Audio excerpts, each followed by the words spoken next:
I won't lie, this video is probably going to piss a lot of woodworkers off. Most woodworkers spend years trying to scale and perfect their skills but end up stuck in the rat race. But I was able to scale as an amateur woodworker by focusing on systems and what customers actually want.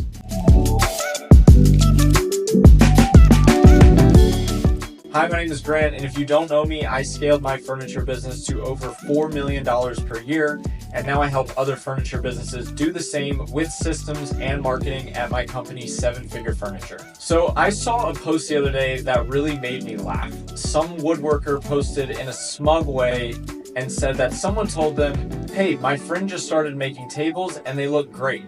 Be careful, you may have some competition."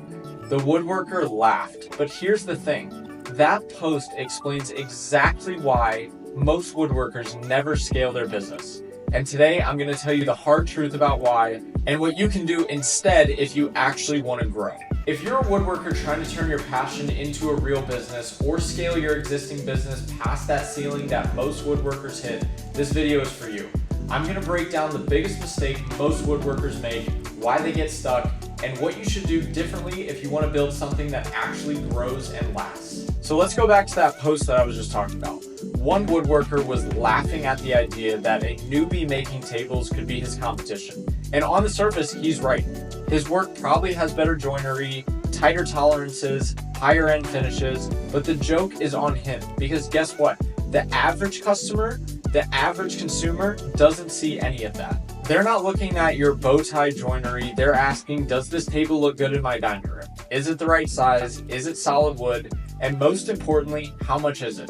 As woodworkers, we fall in love with the craft, but the customer falls in love with the aesthetic, the utility, and the price. So while the seasoned woodworker is patting himself on the back for building an $8,000 table, the newbie is out there selling $1,000 tables every single day because they're priced competitively, they look good in photos, and they solve the buyer's overall problem. Now, let me be clear. There is a market for very high-end woodworking. That's not at all what I'm saying.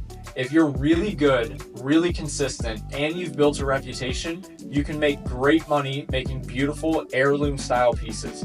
But scaling, that is where it gets tricky. Why? Because hiring people who can build at your level is almost impossible. Either you spend months training them, which takes away from building, or you settle for lower standards, which defeats the whole purpose of high-end. And let's face it, there's only so much that one person can do. You max out your hours, you max out your production, you yourself are the business, and that model just doesn't scale. That is the ceiling. Meanwhile, the newbie woodworker who understands what the customers actually want is building a business. They've simplified their designs, systemized their processes, and priced it to scale. Are the details perfect? No, but the customer doesn't care.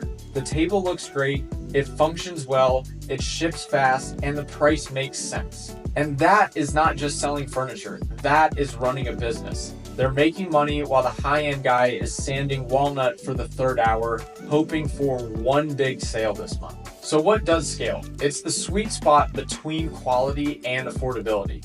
It's about creating products that look great, are priced well, and can be made efficiently over and over again.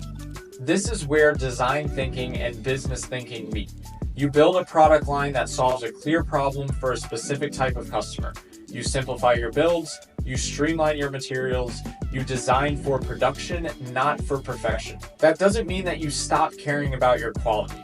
It means you define quality a little bit differently, by the standards your customer actually values and cares about. And then you turn that into a system. You bring in help for finishing, for packaging, for delivery, you automate your marketing, you build a website that actually converts. Now you're not just a woodworker, you're an actual business owner. So here's the thing. I know a lot of very high-end woodworkers are going to disagree with this, but I would just ask you, if you are one of those woodworkers and you're serious about scaling, stop laughing at the newbies and start studying them a little bit. Because the truth is, they've already figured out what the market is telling us. Perfection does not scale, simplicity does. And if you can balance that, if you can create beautiful, functional pieces that real people can afford and you can reproduce consistently, then you have a foundation to scale. That's how you go from someone who's actually working in the shop all day to an actual business owner. So if this hits home for you, do me a favor, like the video and drop a comment and let me know how much you agree or disagree with me. Again, I expect that this point of view is going to make a lot of woodworkers a little bit upset, but I would just say in the woodworking community, there is a lot of stigma behind the quality of work.